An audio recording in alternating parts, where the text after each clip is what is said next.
Primero, una breve introducción de Iván para los que no lo conocen. Iván es licenciado en Economía por la Universidad de San Andrés, magíster por la Universidad, doctor en Economía por la Universidad de Chicago. Actualmente ocupa el cargo de Rhodes Fellow Professor of Economics en el MIT, donde dicta cursos de macroeconomía y finanzas públicas. Hoy va a estar presentando un trabajo que escribió en conjunto con Verónica Guerreri de Chicago Booth y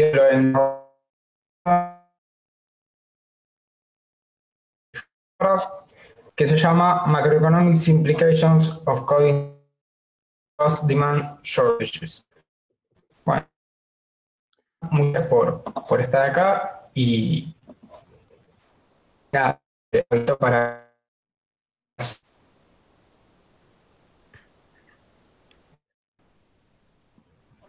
Manuel, a mí se me corta tu audio, pero no sé si los demás me oyen a mí entrecortado también. No, Eh, se escucha perfecto, ok, Iván. Se ok, escuchaba perfecto. entonces es Manuel nomás. Ok. Sí. Déjeme un momento que hago un cambio de pantalla y largamos. Gracias por la introducción y de nuevo mis disculpas, perdonen por... Hasta que no vi el mail y apenas vi el mail vine acá corriendo, estaba confundido con el horario. A ver si se ve acá. Perfecto. Ustedes pueden verme. Lo que estoy haciendo es prestando la pantalla. Deberían poder verme. Un segundito que arreglo algo. Eh, Ahí está. Eh, Esto funciona, es otra forma de compartir la pantalla y tienen que asegurarse que, a ver, yo lo voy a hacer para que esté grande mi pantalla, ahí está. Bueno, por ahí tienen que maximizar la pantalla para que se vea bien. Este es un trabajo conjunto con Verónica Guerrieri, Guido Lorenzoni y Ludwig Straub y el tema es cuáles son los efectos macroeconómicos de algo así como una pandemia. ¿Mm?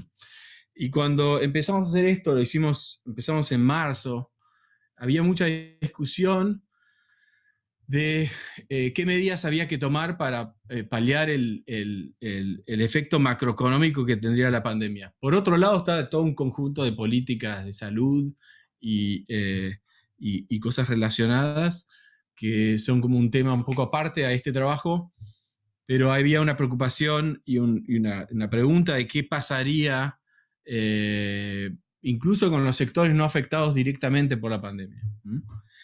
Entonces, la pregunta es básicamente, sin duda tiene que reducirse la actividad económica durante una pandemia para evitar problemas de salud, pero hasta qué punto tenemos que tratar de tener en cuenta que la recesión puede ir más allá de lo eficiente, del punto eficiente. O sea, que puede caer la actividad demasiado y entonces tenemos que estimular de alguna manera la demanda, tener en cuenta este efecto, hay un efecto directo de la pandemia que tiene que reducir la actividad y no queremos necesariamente paliar eso, pero hay un efecto indirecto y la idea es, por ejemplo, la gente que trabaja en los sectores más afectados van a perder su ingreso, eso va a hacer que a su vez gasten menos en otros productos que no son afectados en forma directa por el miedo al contagio, etc. Y esto podría así sucesivamente afectar incluso a los sectores no directamente con problemas por el COVID. Entonces, una forma de discutir esto es preguntarse, se discutía mucho en debates informales del tema si esto era un shock de demanda o de oferta, porque si abrís un libro de macro, esa es la forma de encarar la pregunta. ¿Es un shock de demanda? Bueno, entonces tengo que estimular la demanda. Si es un shock de oferta, tengo que, al contrario, permitir que se reduzca el producto y hasta por ahí subir tasas de interés, etcétera, como contraer y dejar que se contraiga la economía. Entonces, nuestro punto de partida es que esta es una situación un poco más interesante o sutil, digamos, donde el shock, como uno quiera pensarlo, pero desde el punto de vista macroeconómico es un shock de oferta, en el sentido que es menos productiva la economía, hay que producir menos, en ese sentido es un shock de oferta, pero a su vez la demanda es endógena y hay que pensar qué pasa con la demanda. Y estos efectos indirectos que va a haber sobre la demanda hay que considerarlos para poder decidir si hay que estimular o no a la economía. Ok. Perdónenme que las diapositivas están en inglés, sí, yo sigo en castellano, pero supongo que la mayoría maneja. A ver, lo que queremos capturar, algo muy importante que nos parece que hay que capturar en esta situación es el hecho de que, a ver, permítanme un segundo que tengo que arreglar algo. A ver. Okay. Ahí está. Con la cámara. Ahí está. Okay. Esta es la cámara correcta. Okay. Bueno, solo les decía que... a ver. Ahí está, los veo a todos. Que el shock del COVID es un shock muy muy asimétrico y que pega a distintos sectores. Nos parece que un análisis que no tiene eso en cuenta está faltante de algo importante. Y lo otro que queremos capturar es que de alguna manera se redujeron los beneficios de la actividad económica en algunos sectores. Nosotros vamos a llamar a eso un shock de oferta en el sentido tradicional macro, de que si se reducen los incentivos a producir o consumir, de alguna manera eso es una reducción en la eficiencia económica que hay que tener en cuenta, en una reducción en la productividad. Y en ese sentido un shock de oferta. Pero es más bien un tema semántico eso. Nuestro punto es que si uno lo modela como que los consumidores se asustan o los trabajadores se asustan de ir al trabajo, los consumidores se asustan de consumir en algunos sectores donde hay mucho contacto y habría mucha infección, se va a parecer mucho. En nuestro modelo va a ser lo mismo. Entonces nuestro foco es preguntarnos, bueno, se tiene que reducir la economía, se tiene que contraer, pero puede ser que se contraiga demasiado o siempre se contrae en lo correcto, o tal vez se contrae demasiado poco y hay que subir tasas, etcétera, para que se contraiga en la cantidad correcta. Esa es nuestra forma de pensar esta pregunta. Y si se reduce de más, tenemos esta terminología que es un shock de oferta keynesiano. Digamos, la idea sería, es un shock de oferta, pero la respuesta de la economía va demasiado, se contrae demasiado, y en ese sentido hay un efecto keynesiano que hay que estimular la economía, no para llegar al nivel de actividad económica que había antes del shock, se va a tener que reducir la actividad económica, pero para no ir para tener una reducción un poco menor que la que habría sin estímulo. ¿Está bien? Bueno, acá, entonces nos pusimos a investigar esto y nos parecía muy intuitivo que un shock de oferta podría tener estos efectos keynesianos. Y nuestra primera idea era que simplemente el hecho de que si yo trabajaba en un sector que se ve afectado en forma directa por el virus, por ahí pierdo mi trabajo o pierdo ingreso y eso va a afectar cuánto consumo en otros sectores y puede llevar a una reducción de demanda en estos otros sectores.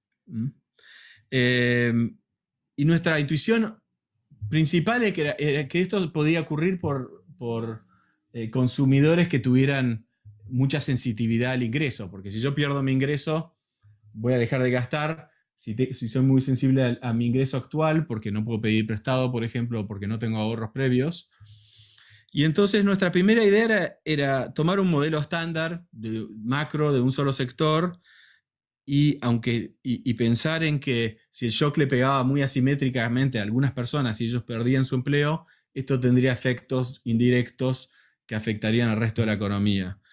Y para eso entonces queríamos pensar en una situación de mercados incompletos, en el sentido de ineficiencia del sector financiero. Entonces la pregunta es, ¿qué pasa acá?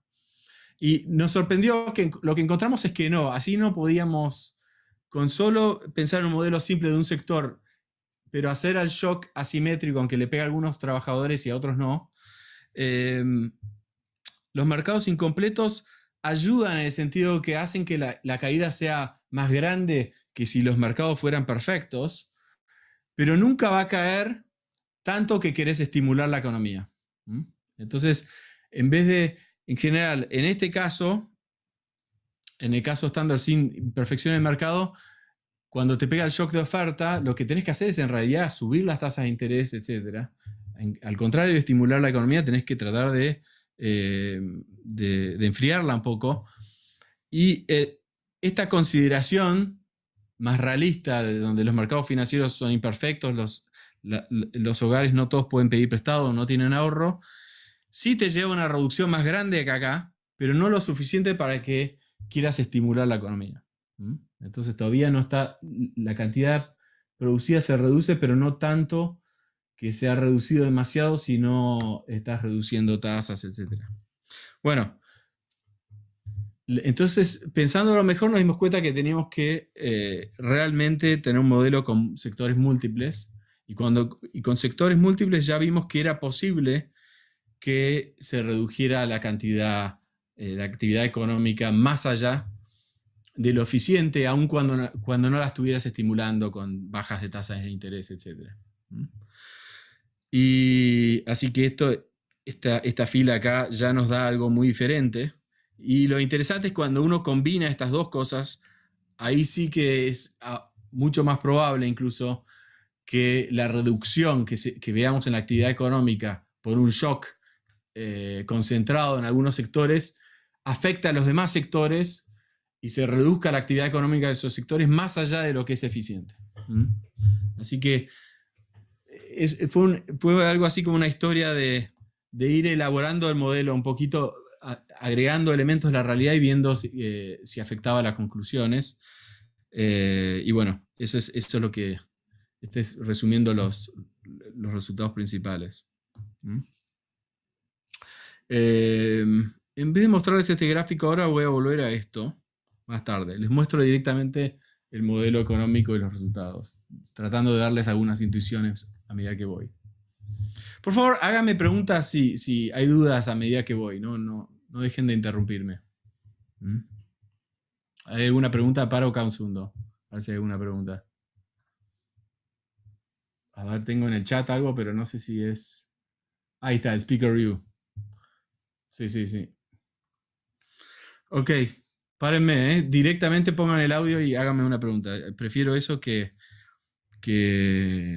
tratar de hacer preguntas al final nada más.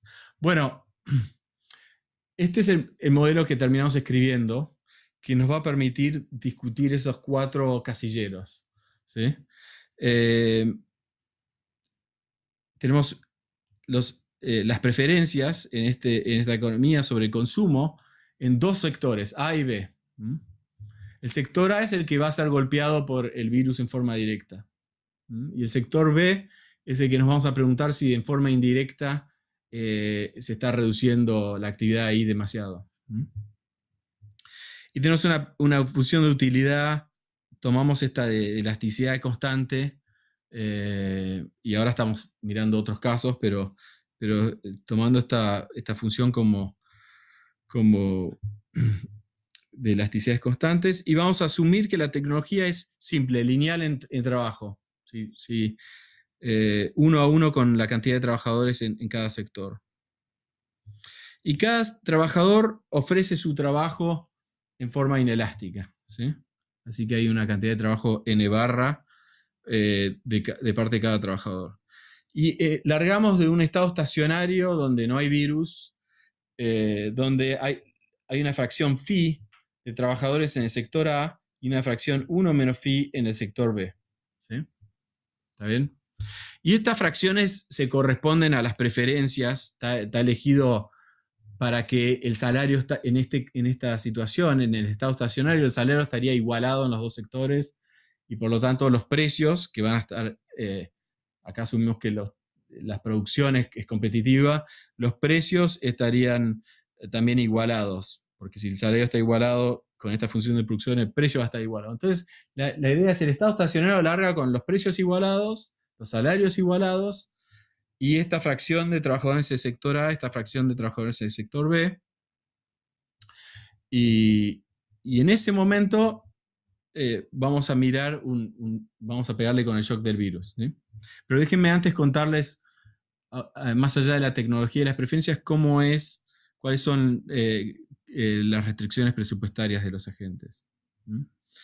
Esta restricción presupuestaria, los hogares consumen del sector A y del sector B usando sus recursos, el ingreso que viene del trabajo y cualquier ingreso que tengan por haber acumulado ahorros en el pasado. Y a su vez pueden elegir ahorrar para el futuro. Así que consumen y ahorran, ¿sí? Pero vamos a asumir que una fracción de los agentes no puede pedir prestado, así que está sujeto también a esta restricción de que el ahorro solo puede ser positivo. La fracción 1 menos mu sí puede pedir prestado, así que puede ser este número negativo, pero la otra fracción no. Y también la condición inicial, no está escrito acá, pero la condición inicial es que todos los agentes empiezan en el momento cero, con una cantidad cero de ahorros. Así que es un modelo muy estilizado, simple, para obtener resultados de los cuales podemos desarrollar una intuición, ¿no? Obviamente uno podría después pensar en un modelo más con más parámetros y más descriptivo y numérico. Este es un modelo escrito, les quiero avisar, como muy simple para poder desarrollar algunas ideas, ¿sí? Así que la idea principal de estos supuestos es que cuando pegue el shock, algunos van a perder el empleo, van a querer pedir prestado y una fracción va a poder y otra fracción no. Así que estamos capturando eso que es lo que queríamos capturar con mercados incompletos. Y hablando de los otros casilleros que hablé, aunque acá ya largo con dos sectores, ¿sí? El caso donde esta elasticidad se converge a infinito es una forma de pensar el caso de un solo sector, porque tener dos bienes pero que son sustitutos perfectos es lo mismo que tener un solo bien. Así que yendo de nuevo a las preferencias que tenía, cuando uno tira la elasticidad de epsilon a infinito es como tener sustitutos perfectos, es lo mismo que un modelo de un solo sector. Y también puedo llevar la fracción de gente que está sujeta a esta restricción de no poder pedir prestado, esta restricción de liquidez, a cero, en cuyo caso voy a obtener el caso donde los mercados, donde no hay restricciones financieras realmente, que se parece al casillero de mercados completos. Así que es usando este tipo de límite que podemos pensar en los cuatro casilleros, ¿sí? Bueno, acá viene el shock del COVID, que es un shock no anticipado. Algunos lo llaman MIT shock, no sé por qué, pero es un shock no anticipado y en momento cero de pronto nos despertamos y nos damos cuenta que va a estar el COVID y va a estar por un solo periodo acá. Así que imaginen que el periodo, no sé, es un año por ahí, en este modelo. Y por ese año vamos a cerrar completamente al sector A, ¿sí? De nuevo, todo es muy estilizado. Hemos hecho también el caso donde se cierra una fracción del sector A o donde se cierra por una cantidad determinada de tiempo, que es otro parámetro, etc. Acá les muestro la versión más sencilla. Entonces, cerramos por un periodo y lo cerramos por completo al sector A. Entonces, este shock básicamente es un shock que le pega a estos trabajadores, a una fracción phi de trabajadores que estaban trabajando en el sector A, no van a poder ir a trabajar, no van a poder producir, no van a poder ir a trabajar. Así que es como un shock a la oferta de trabajo que ellos tienen. Es una forma de decir, de justificar por qué lo llamamos un shock de oferta, ¿sí? Pero realmente el modelo funciona igual si lo que decimos es que los consumidores se espantan y no quieren comer, no quieren consumir el bien A.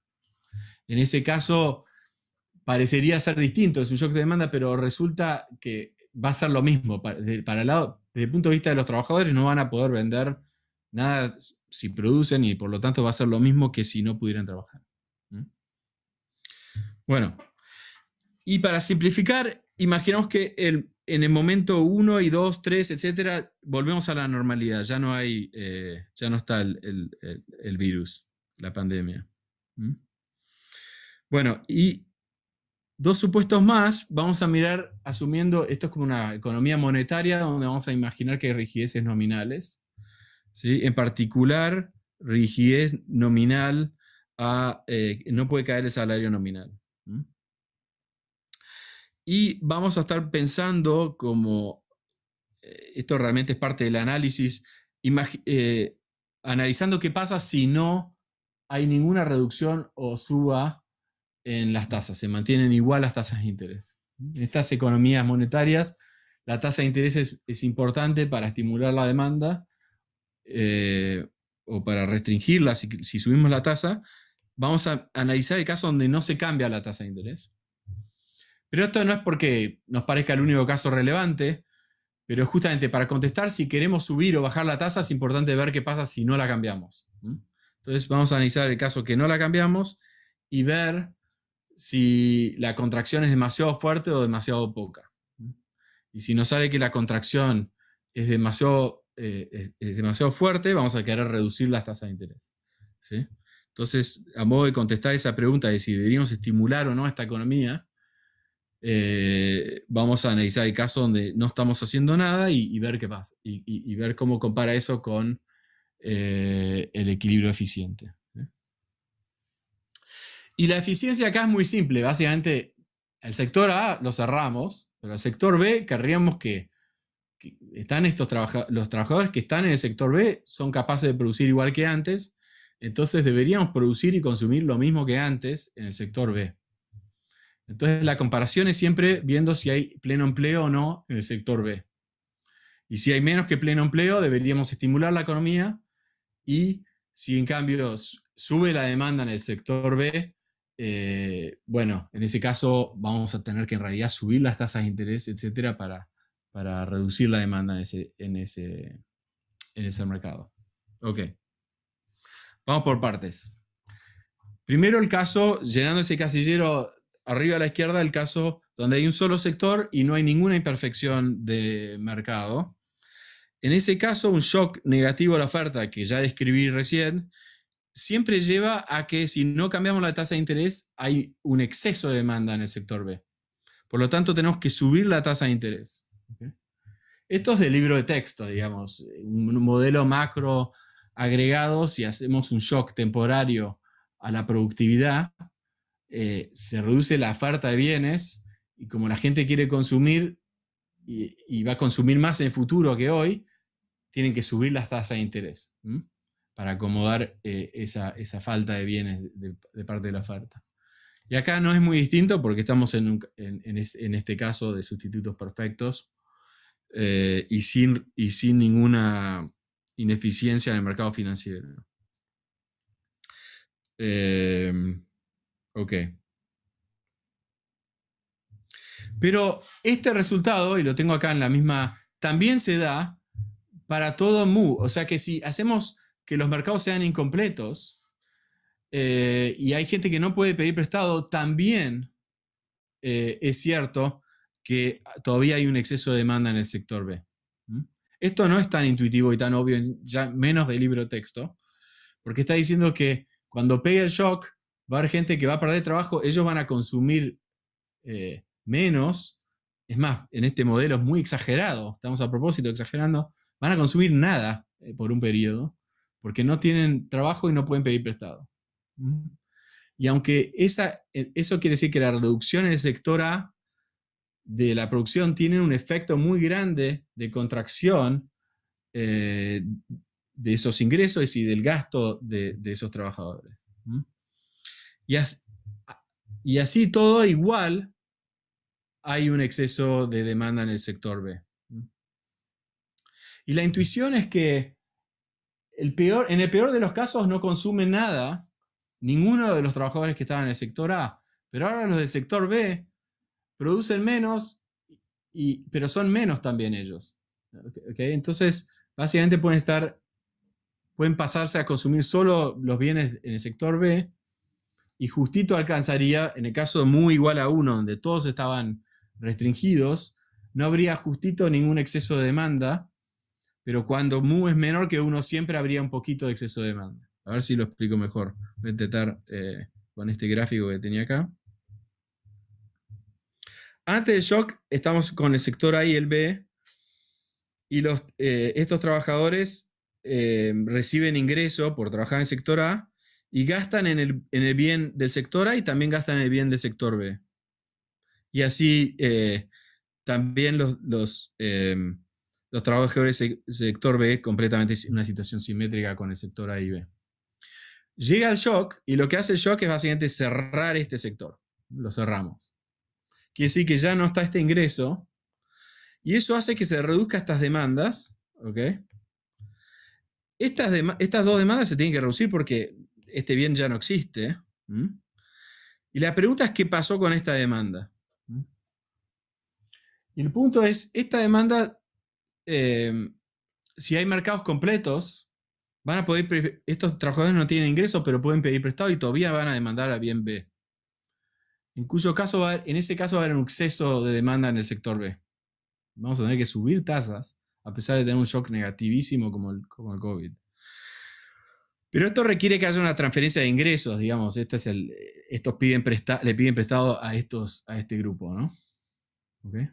Entonces la siguiente pregunta es ¿qué pasa si los mercados son incompletos y cerramos esa transferencia? Entonces esa demanda que teníamos acá se desvanece. Y siempre y cuando, y si se desvanece del todo, estamos en una situación ahora de equilibrio justito en el sector B. Pero siempre y cuando había una fracción de estos trabajadores que podían ir prestados, bueno, habría una flecha más chica, pero todavía habría algunas compras y por lo tanto todavía habría un exceso de demanda en el sector B. ¿Sí? Así que yendo a la conclusión, es muy simple, pero digamos, nosotros por ahí estábamos confundidos ex ante de qué pasaría. Pensábamos que poniendo mercados incompletos, sí podríamos obtener que nos tenemos que preocupar de que caiga demasiado la actividad en el sector B. O sea, esta era la génesis de este trabajo, era decir, obviamente el sector A no queremos estimularlo, el sector A tiene problema del virus. Pero no tenemos que preocuparnos de que el efecto macroeconómico tenga eco en el sector B y lleve a una contracción demasiado fuerte en el sector B. Y nuestra primera intuición es que simplemente el hecho de que los trabajadores del sector A que ven sus ingresos reducidos puede llevarnos a ese efecto. Y encontramos que no es así. Así que un poco una sorpresa para nosotros. Bueno. Acá tengo un gráfico que trata de explicar esta intuición. Y básicamente la idea es, para una dada tasa de interés, que es lo que estamos haciendo, porque después queremos ver para qué lado hay que ajustarla, podemos pensar que empezamos en esta situación donde si hay pleno empleo, este sería el ingreso, porque el salario está normalizado 1, así que pleno empleo también sería este ingreso, y la demanda en esa circunstancia está dada por esta curva acá, que tiene pendiente menor que 1 porque estamos fijando la tasa de interés. ¿Sí? Fijando la tasa de interés, tenemos esta especie de función de demanda como función del ingreso, ¿no? Como una cruz keynesiana, ¿no? Y el shock lo que hace es reducir la cantidad de trabajadores que perciben ingreso y por lo tanto reducir el ingreso total. Pero como hay mercados completos, lo único que importa es qué pasó con el ingreso total. Ellos lo van a compartir, digamos, a través de pedir prestado, etcétera, va a ser lo mismo que si lo compartieran.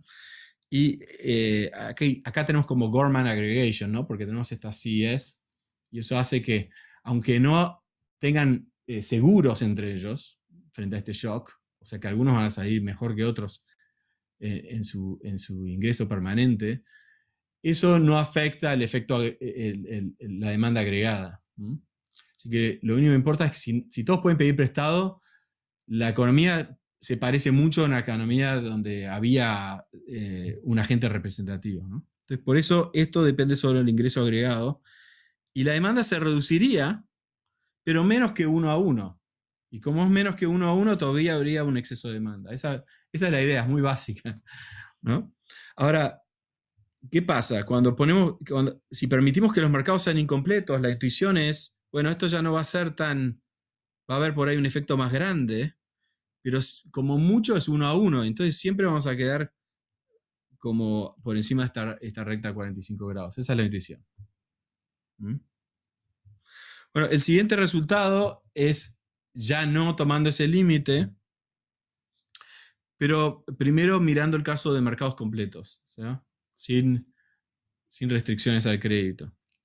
Y en ese caso, este mismo shock de oferta genera una deficiencia de demanda dependiendo de los parámetros que teníamos en esa función de utilidad. Y la genera siempre y cuando la elasticidad intratemporal entre los bienes es más chica que la intertemporal. El caso límite sería cuando son iguales, que es esta región acá, y siempre y cuando la elasticidad intertemporal es más grande que la intratemporal, tenemos entonces una reducción en la demanda en el sector B y que genera menos que pleno empleo. Entonces pensemos, el caso que hice antes es epsilon infinito, que justamente viola esta desigualdad. Entonces, de alguna manera esto generaliza eso y nos dice cuándo sí podemos tener un shock de oferta que tiene estos efectos keynesianos en el sector B. Entonces esta región acá sombreada en términos de los parámetros. Aquí estoy poniendo epsilon y aquí sigma. Ok. Y tratando de también desarrollar una intuición gráfica, esta sería la idea. Estamos largando de pleno empleo, y con pleno empleo dijimos que esta era la demanda total, ¿sí? Pero ya con dos sectores no es lo que importa la demanda total, tenemos que pensar detrás de la demanda total de bienes, cuánto era la demanda en cada sector. Entonces concentrémonos en la demanda del sector B. Detrás de esta demanda total para bienes hay una demanda para los bienes en el sector B. Y cuando teníamos pleno empleo, bueno, esta era la demanda de bienes en el sector B. Y justito era la fracción 1 menos phi de n, con lo cual acá la oferta era igual a la demanda, ¿sí? Ahora, ¿qué es lo que pasa? Se va a reducir de nuevo el ingreso, ¿sí? Pero ahora hay un efecto adicional, porque detrás de esta curva de demanda estábamos asumiendo que el consumidor podía repartir su demanda entre los dos bienes, a un precio 1 a 1. En cambio ahora desaparece el sector A. El sector A serían los restaurantes, etcétera, donde se cierra. Y entonces eso en general va a llevar a un aumento o una reducción del otro bien, del bien que todavía no es afectado, ¿no? Y si epsilon es muy grande, en realidad va a subir la demanda respecto a lo que era antes. Se va a correr para la derecha y va a terminar un caso parecido al anterior, donde hay un exceso de demanda del bien B. La intuición, este sería el caso si pensamos que es representativo decir, bueno, si se cierran los restaurantes, bueno, vamos a consumir más en el supermercado. Ese sería un ejemplo donde me creo que este epsilon por ahí es bastante grande, entonces se cierra un sector, vamos a consumir más en el otro. Y ahí habría un exceso de demanda, ¿no? Pero el caso opuesto es un bien que tiene poca sustitución y es complementario, al contrario. Entonces por ahí, no sé, un ejemplo que se nos ocurría es ropa para salir, etc. Como no vamos a salir a restaurantes, no vamos a comprar ropa nueva. Y eso puede tener el efecto contrario, que en vez de la línea punteada que teníamos antes, se vea reducida la demanda. Lo que estoy tratando de explicar acá es que es como si hubiera... Hay que pensar en la demanda ahora por el bien B. Antes lo teníamos a precio 1, relativo el bien A y el B, y ahora es como si el precio del bien A se fuera infinito, porque está prohibido, básicamente. Es lo mismo que poner el precio de A en infinito y preguntarnos cuánto es la demanda ahora por el bien B. Y entonces por eso, como es lo mismo que subir el precio del bien A, por eso es que importa cómo es la elasticidad de sustitución. ¿Okay? Bueno, por otro lado, la elasticidad de sustitución intertemporal también importa, porque se vuelve más caro consumir en este periodo. Y la pregunta es, ¿queremos consumir más hoy o ahorrar para el futuro cuando podemos gastar en restaurantes? Entonces esa es la razón que surge esta comparación.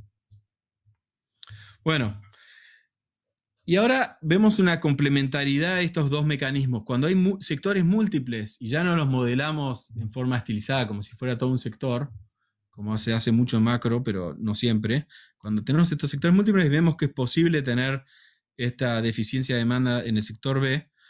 Cuando a ello le agregamos que los mercados de crédito son imperfectos, se expande esa región donde hay una deficiencia de demanda. Y demostramos que la condición se ve como esta. Y la intuición ahora sí es que antes tener problemas en mercado de crédito hacía que ayudaba a reducir la demanda por el bien B, pero nunca tanto que teníamos un problema de no tener pleno empleo. En cambio ahora, intuitivamente, como tenés este otro mecanismo, ya te está ayudando a tal vez tener un problema de no tener pleno empleo o de estar cerquita de no tenerlo. Cuando tenemos este mecanismo adicional de deficiencias en el mercado de crédito, esto te tira para abajo, ahora sí puede generar una situación donde tenés desempleo en el sector B, culpa del shock en el sector A. Así que vemos que en particular esta región acá, según el valor de mu, ahora es posible que cuando no teníamos problemas de crédito, estuviéramos en una situación así, donde no querríamos estimular la economía, pero en una situación donde hay problemas de crédito y estamos en este valor de parámetro, sí hay problemas crediticios, entonces sí queremos estimular la economía en esa situación. Vamos a tener desempleo en ese sector. Ok. Y la forma particular que tiene acá, como con un ángulo y todo, es culpa de adoptar esta función de utilidad específica. Cuando adoptamos una función de utilidad que tiene la misma propiedad localmente, pero que no necesariamente tiene elasticidad constante, lo que mostramos es que la región se puede ver más así como una curva que se expande también. Por acá tiene la propiedad rara que no se expande este triángulo. Pero eso demostramos que es una implicancia muy exagerada de adoptar esta función de utilidad que estábamos adoptando. Y algo que hicimos más recientemente, pero que no está representado acá en esta presentación, es hacer un shock parcial al sector A. Se cierra la mitad del sector A, por ejemplo. En ese caso también obtenemos algo como esto en vez de esto. Es algo donde se ve reducido incluso en este sector del triángulo. En resumen, según los parámetros, tenemos que preocuparnos de que la recesión sea más profunda de lo que es eficiente, culpa del COVID, y que sí tenemos que pensar en políticas de estímulo, ¿sí? Y problemas en el sistema financiero de crédito de los hogares, va a ser más probable eso, esta región se expande. Ok, acá tengo un gráfico parecido a los que les mostraba antes que trata de dar una intuición, pero creo que como tengo muchas otras cosas para hablar, me lo voy a saltear.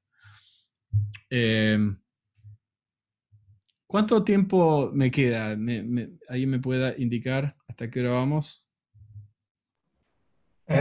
Si querés, 20 minutos, media hora más, ¿te parece? No escucho, Hola, ¿me escuchás? Manuel, tu audio me parece que no. ¿Quieres ponerlo en el chat? Ahí está. Dicen 20 minutos. Ok. Gracias. Perfecto. ¿Estamos bien? Lo que hicimos es escribir este modelo muy estilizado y después ir considerando algunas extensiones, ¿sí? Una muy simple es qué pasa si también hay insumos del sector A al sector B y viceversa. No solo consumidores finales. Entonces, pensando en la matriz de insumo-producto en forma más general. Y acá hay algo muy simple, realmente lo puedo explicar muy simple, volviendo a este gráfico, que quisiera tenerlo ahí a mano, pero no lo tengo. La idea es, imagínate que largáramos que también el sector A le compraba algo al sector B. Qué sé yo, los restaurantes compraban compraban lavaplatos, compraban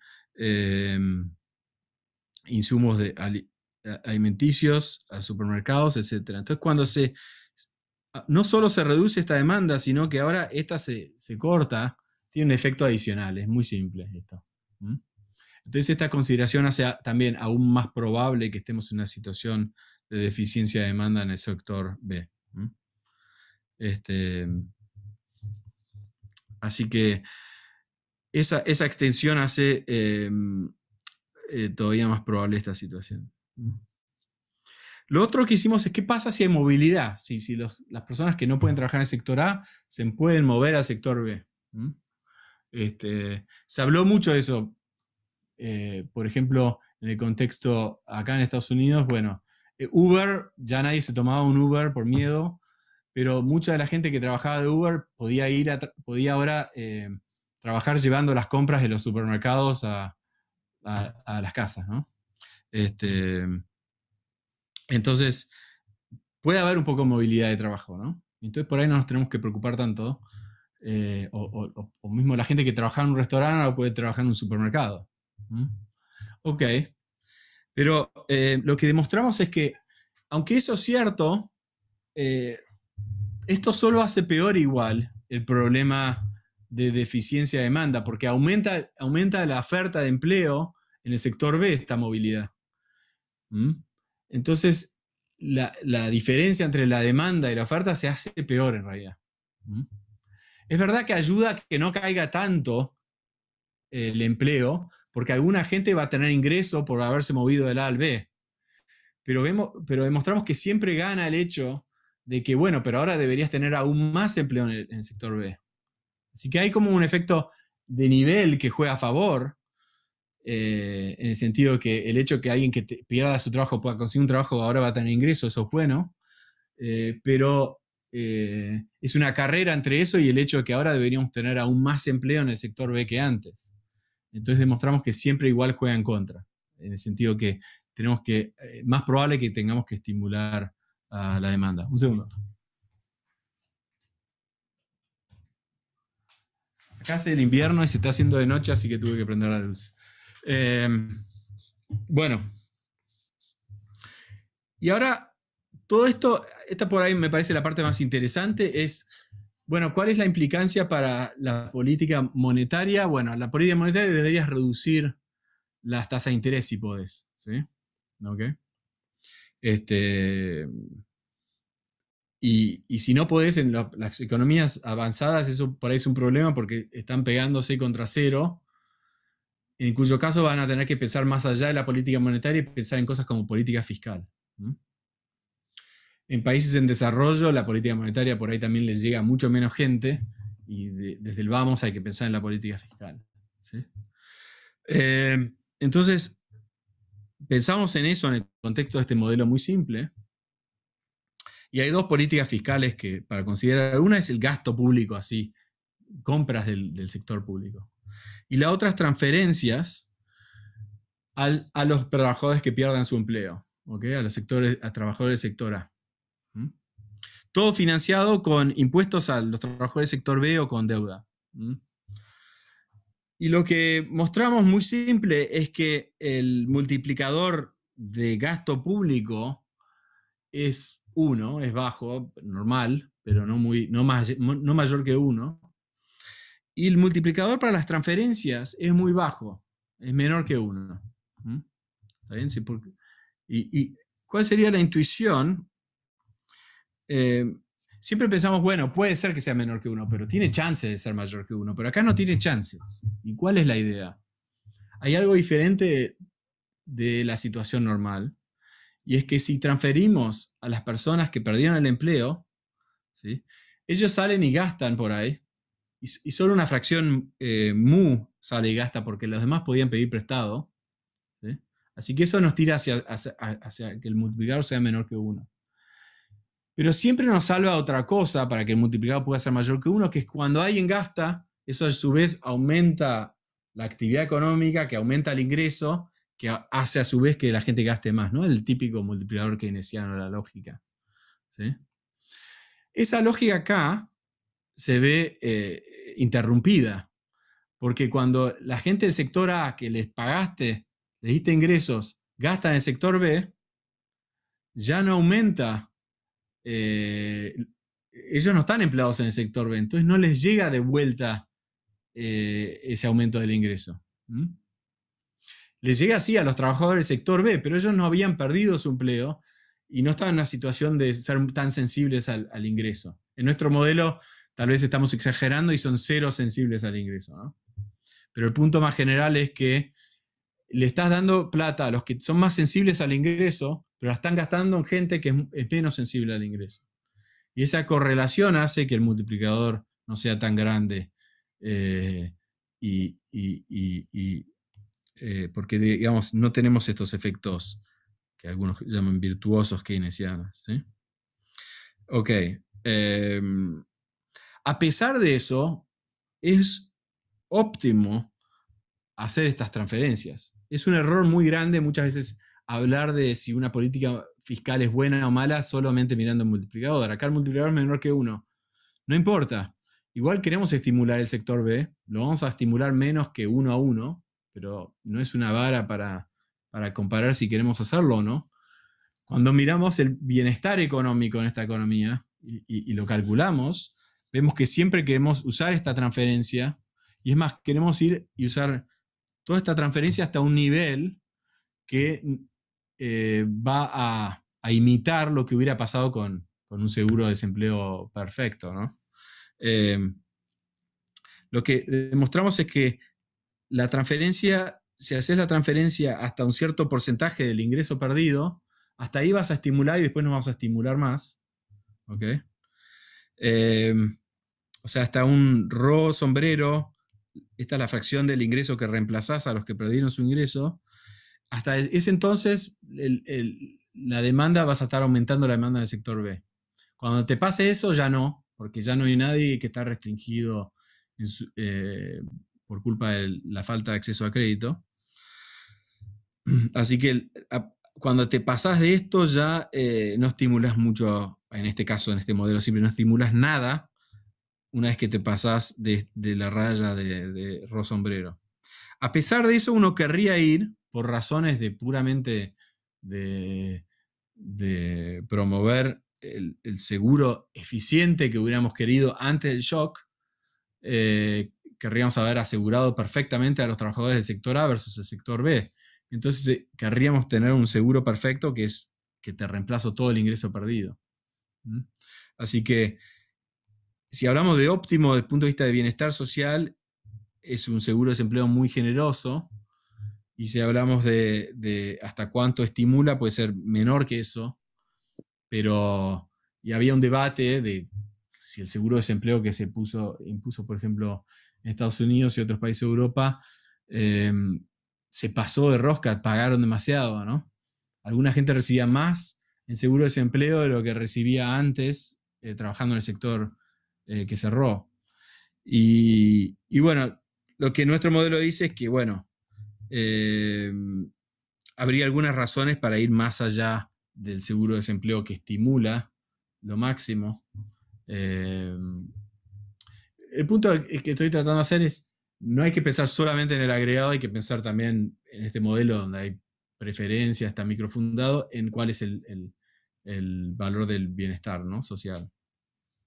Así que la política fiscal es exactamente, yo diría, es la herramienta correcta, porque justamente acá hay un problema de, cuando el mercado de crédito es imperfecto, hay un problema entre los agentes de seguro, y esto lo ataca en forma directa, y además tiene este efecto de estímulo macroeconómico, ¿sí? Así que con la política, en nuestra economía muy simple, con esta política uno llega al óptimo social, ¿no? El primer mejor. Otra forma de decirlo es que, si me permiten volver a este gráfico, si estábamos en un caso interesante, imaginen que los parámetros estaban en un punto como este. Y entonces, acá no estábamos, si hubiéramos tenido la cantidad, si hubiéramos tenido mercados completos o ningún problema de crédito, no tendríamos que estimular al sector B. Pero como tenemos los mercados incompletos, sí tenemos que estimularlo, pero cuando hacemos política fiscal bien hecha, en este caso, pagándole a los que perdieron el empleo en sector A, es como si pasáramos de este gráfico a este. Porque el gobierno ahora está, el Estado está dando este seguro que faltó del sector privado. Y de alguna manera, si estabas en un punto como este, terminás en una situación más parecida a este gráfico, donde ahora ya no hay que hacer más estímulo fiscal y puedes estar en el primer mejor. Así que bueno, ¿dónde estaba? Hacemos algunas extensiones. A ver, me parece que voy a discutir una que nos parece interesante. Es, ¿qué pasa si las firmas en el sector golpeado y también en el sector no golpeado, si tienen baja demanda, pueden decidir irse y después pueden tardar en volver estas firmas, etc. Lo que, digamos, hubo toda una discusión también si hay que apoyar a las firmas o solo a los hogares, ¿no? Entonces, una parte de este análisis está tratando de poder discutir algunas de esas ideas. Y lo que vemos es, si tenemos en cuenta la salida de firmas, hay como un efecto cascada, donde si el shock le pega al sector A y si se ve reducida la demanda del sector B, se pueden ir algunas de estas firmas del sector B si tienen menos demanda, y eso va a tener un efecto cascada que va a hacer que caiga aún más la demanda del sector B. Así que tratamos de discutir esta complementariedad y esta amplificación. Y también te lleva a pensar en políticas por ahí fiscales de apoyo a las empresas, ¿no? Bueno, creo que tengo miedo que me pasé de tiempo. Quiero dejar un poco de tiempo para preguntas al final, así que voy a concluir acá.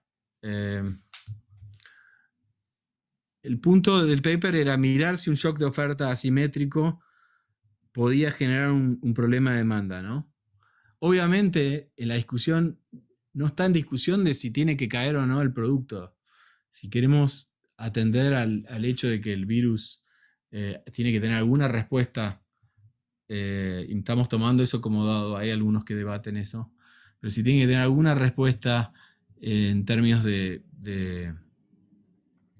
consumir o producir menos, por los riesgos que eso lleva, la actividad se va a contraer. La pregunta es si se contrae demasiado.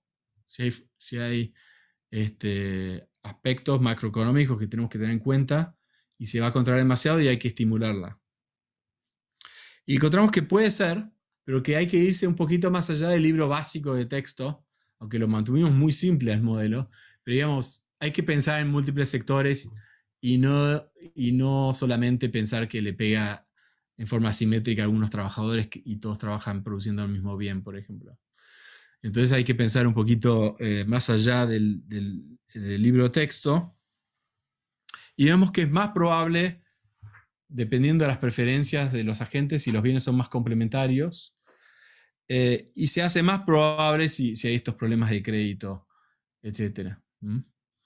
Eh, y lo que por lo menos nosotros aprendimos de estos ejercicios muy simples es que las transferencias tienen un rol doble acá. Primero que llenan el espacio que faltaba justamente de seguridad, de tener el seguro ex ante, que hubiera sido óptimo ex ante, y además tienen un efecto de estímulo a la economía que hace falta.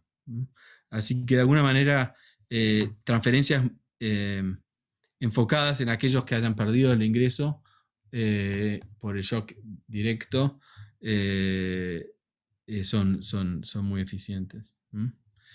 Y bueno, esto le da, digamos, un poco de sustento al tipo de políticas que se implementaron en los países como Estados Unidos y los países de Europa,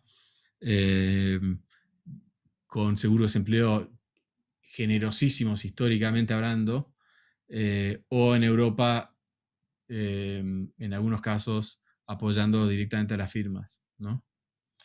El caso de Argentina, entiendo que hubo también algunos intentos de proveer transferencias. No sé si fueron tan generosas como en Estados Unidos, tengo entendido que no, ¿no? Y su distribución por ahí no fue tan extensiva. Pero bueno, ahí concluyo y me gustaría ver si hay alguna pregunta o comentario.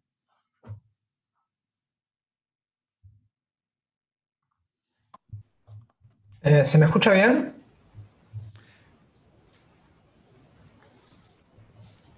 Hasta ¿No? ahora sí, Veo algo en el Manuel. chat, pero me parece que es algo viejo. Ah, sí. A ver ahora, Manuel. Gabriela, vos estabas haciendo una pregunta, no te escucho.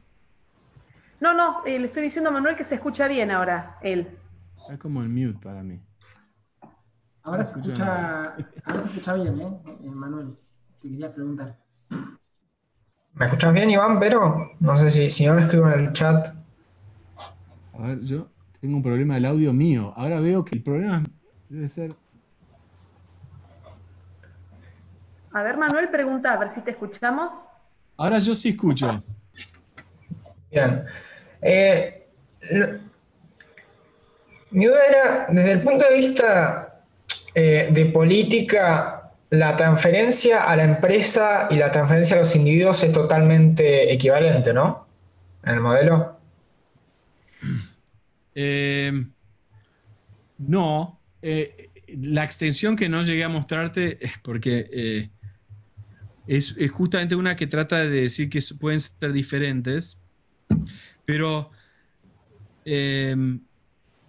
a ver, sí está este punto, que proveer seguro de desempleo es muy parecido bueno, a las firmas que no pueden producir, decirles páguenle a los trabajadores, nosotros te pagamos, porque si toman la plata y se la pasan a los trabajadores es lo mismo, ¿no? Pero hay una preocupación, y tratamos de capturarla en esta extensión muy simple, de que si lo haces con seguro de desempleo, los trabajadores y las firmas se van a desconectar y cuando tengas que revivir la economía después del virus, después de la pandemia, sea más difícil hacerlo. Entonces ahí había una discusión entre el modelo, por ejemplo, de Estados Unidos y Alemania, que tenían subsidiaron más a las empresas para que las empresas sigan pagándole el mismo salario a los trabajadores, ¿no? Y lo capturamos acá pensando en un modelo muy simple. Todo este modelo está como muy estilizado, pero la idea sería capturar algo que muchas veces nos falta en los modelos, que es que las firmas cuando tienen menos demanda, cuando sufren una reducción de demanda, por ahí mantienen a sus trabajadores. ¿Por qué los mantienen? Porque, bueno, la demanda va a volver en el futuro. Pero toman una decisión muy calculada, ¿no? Si el shock es muy grande o va a durar mucho, por ahí se desprenden de los trabajadores, y en cambio si el shock es chiquito, pueden y tienen los recursos financieros, los mantienen. Y el punto de esta atención era pensar en eso y el hecho de que una política fiscal que los ayuda si ellos tenían problemas financieros, si las firmas tienen problemas financieros, puede hacer una diferencia a mantener estos links, ¿no? Entre el trabajo y empleo. Y lo interesante es que eso puede tener como un efecto a futuro. Vos decís, bueno, cuando revivimos la economía vamos a estar mejor si mantuvimos a los empleados con las empresas. Pero también eso tiene un efecto hoy, porque porque a futuro la gente sabe que va a tener su trabajo de nuevo, hace que esté más dispuesta a gastar, ¿no? Entonces también tiene un efecto, incluso hoy, puede tener un efecto positivo hoy, ¿no? Esto es lo que discutimos en el paper, pero es como una extensión, ¿no? Pero a nivel básico sí, tiene ese efecto que es parecido y algunos consideran que puede tener un efecto beneficioso mantener la conexión entre los trabajadores y las empresas. Es muy debatido, ¿no? Nosotros escogimos un modelo para digamos, explorar la lógica, pero también hay un argumento en contra que es, bueno, con este shock hay de alguna manera un mundo nuevo en el que vamos a estar a futuro y hay mucha destrucción creativa schumpeteriana que necesitamos, y entonces mantener al trabajo a donde estaba no necesariamente es eficiente. Así que hay un argumento que tira para el otro lado y hay que pensar en el balance de esas dos cosas, ¿no?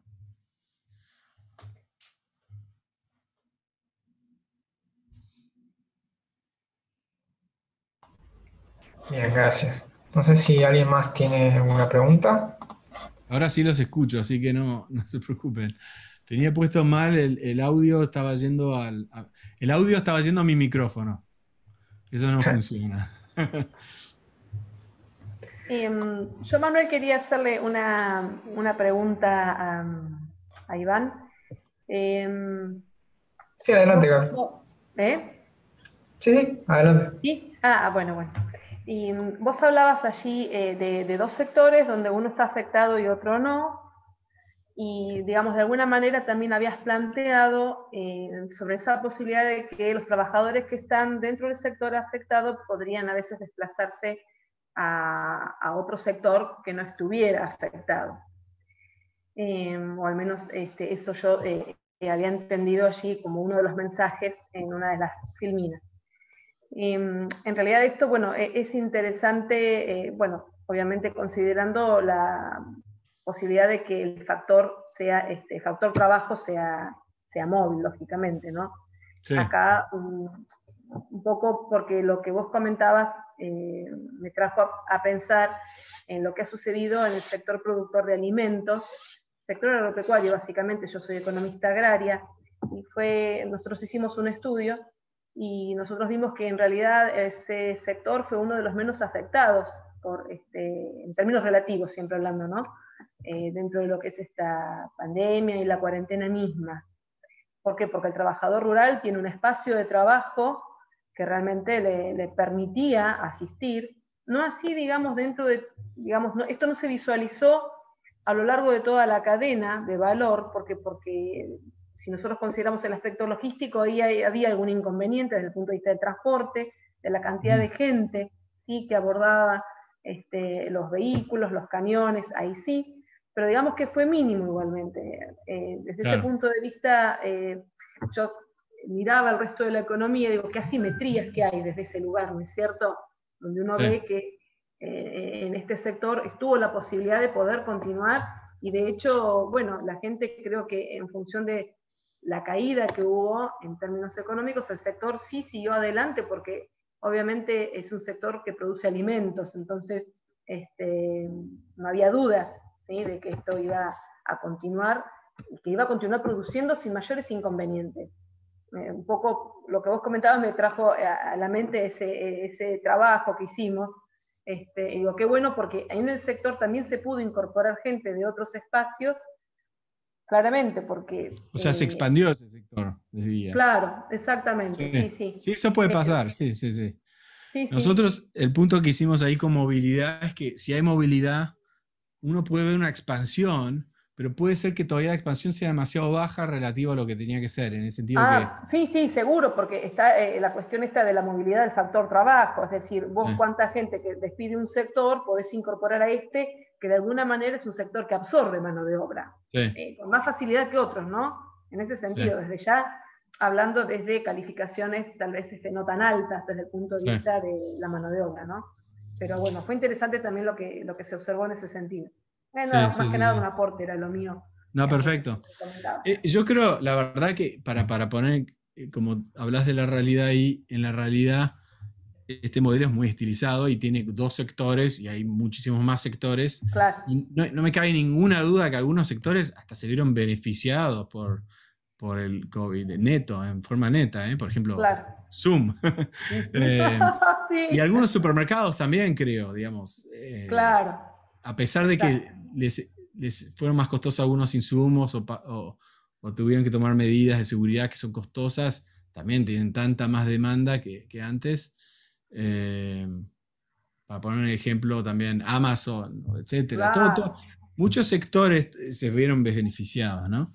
Eh, este modelo es muy estilizado, entonces de alguna manera estamos promediando al sector B y dentro del sector B habría que pensar que hay muchos sectores y algunos que Claro. sin duda se vieron beneficiados. Y la pregunta que hacemos hay que interpretarla como en promedio qué pasó con el sector B.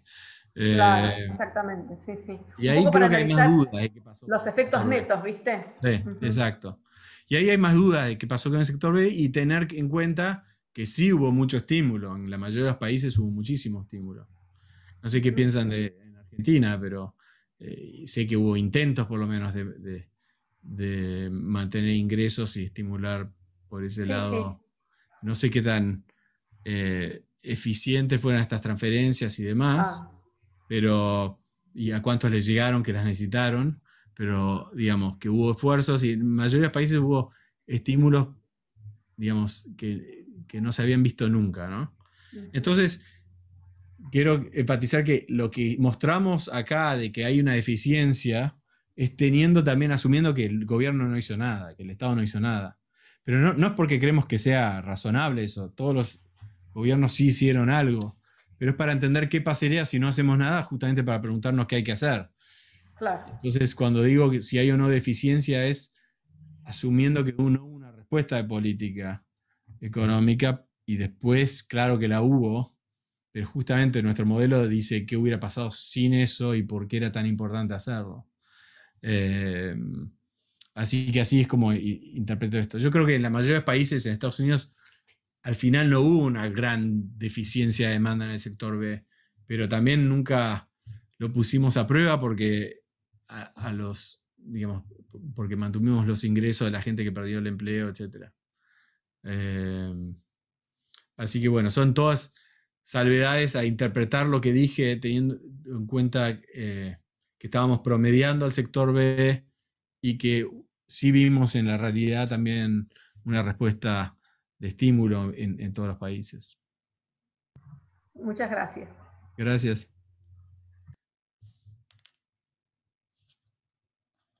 ¿Alguno más? Mándenme un email si tienen alguna pregunta más o comentario. Yo contento de contestar por esa vía, si no.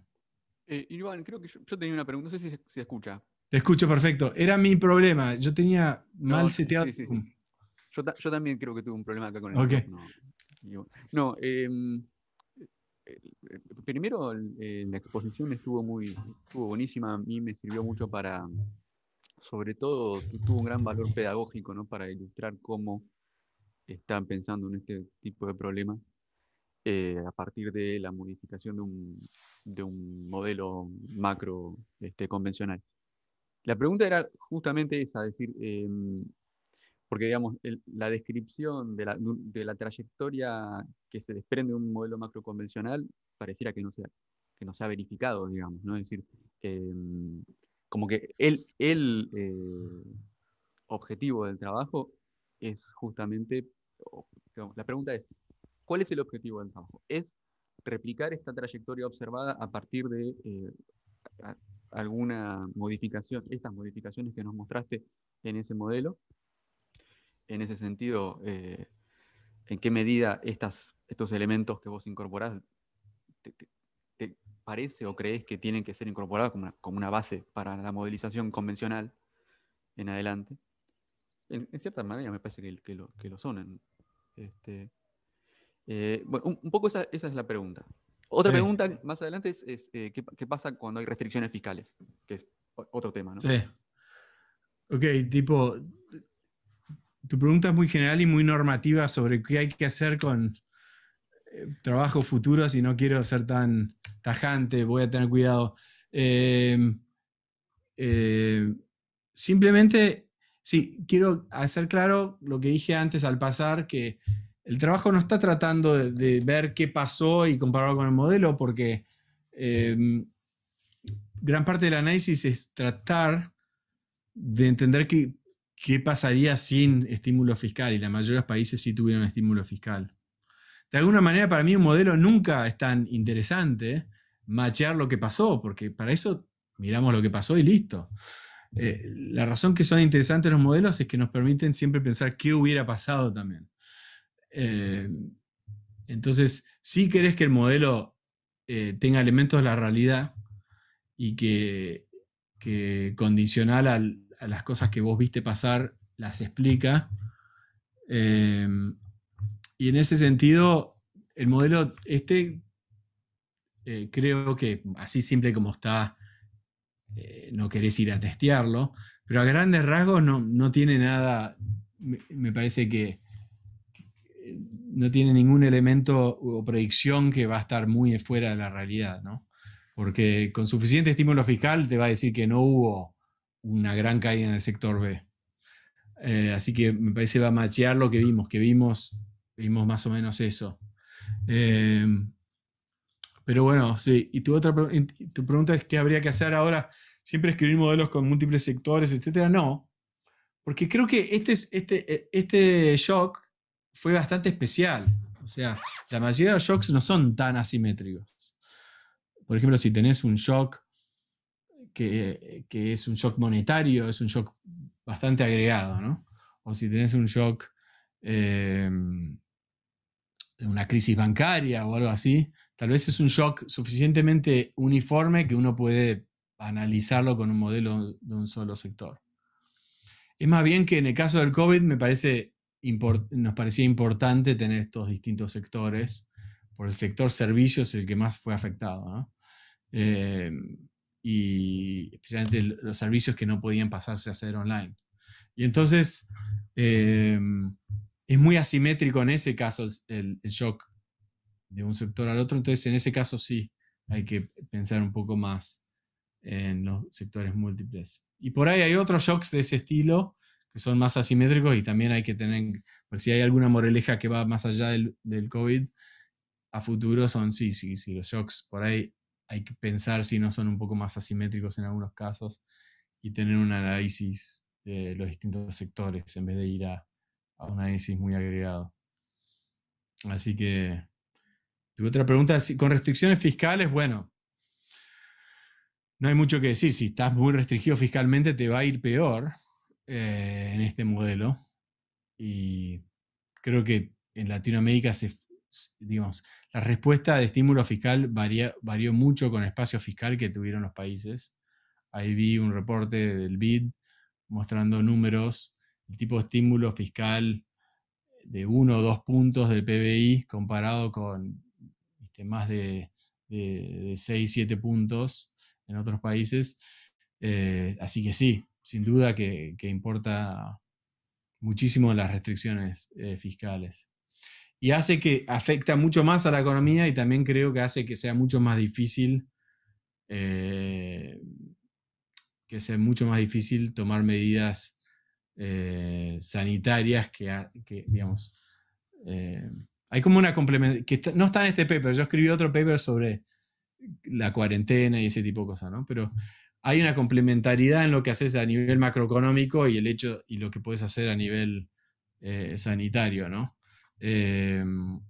Y también eso me parece que uno lo ve comparando la experiencia de Latinoamérica con el resto del mundo, en que con menor capacidad fiscal para dar apoyo y estímulo fiscal, también se hace más difícil pedir,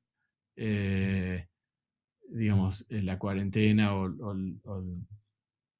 las restricciones a algunas industrias y trabajo que en otros países, ¿no? Así que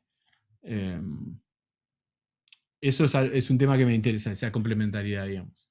La exploramos un poco en el paper hacia el final, pero casi nadie llega a esa sección, creo que es la sección 6. Pero hay una complementariedad ahí que me parece interesante subrayar.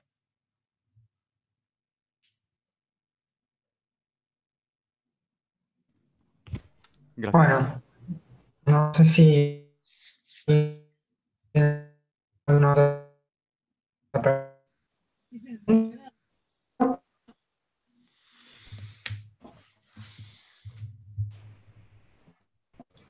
A mí se me cortó totalmente lo que dijo Manuel, así que, Sí, a mí Sí, sí. también. Bueno, Como congelado. perdón, Manuel, no te podemos oír. Pero si ¿viste? escribís en el chat, te interpretamos. Sí, se me había congelado justo. Está No, bien, está había bien. dicho si alguien tenía alguna otra pregunta. No, ok, Bueno. mándenme un mail cualquier cosa si se les ocurre después. Muchas Bueno. gracias de nuevo y Gracias. disculpen el error del horario.